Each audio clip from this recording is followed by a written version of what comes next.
Имаше едно изненадување во таа представа, требаше да гостуваме во Загреб. Како театар комедија, и еден од колегата се повреди. И тогаш влезе друг колега Атанас. Исто беше многу поразлична представата и беше исто убава. И се сеќавам на таа на случка. И он мене не ме видел во тоа издание, пошто не ја гледал представата. И влегува он на сцена и само почна да се смее одеднаш. Така да, исто таа една интересна случка беше со него, а тоа сум играл. Па играв и во Охридски театар, парламентарки, и таму играв жена, бабата Да, играв парламентарки, со да. Срета, така да сум играл такви улоги, не е проблем. Јас играм улоги кои што јас мислам дека можам да ги одиграм. Така да мене ако не ми се свига улогата, па ако сакаш казни ме, јас нема да играм улогата.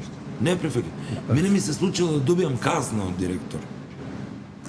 Добро казни ме. Значи јас не се чувствувам дека можам да изиграм. Има друг колега кој што стварно Ќе го може изиграт подобро. да подобро ќе го изигра. Се јас му кажувам дека он ќе го изигра подобро и ќе биде подобро за представата. Тој се запнал ко волна Тој слама. Ами се ќе те казнам, па казни ме ако сакаш. Ама види, ако ти те казни? ме казни. Ме казни 20% 3 месеци од плата.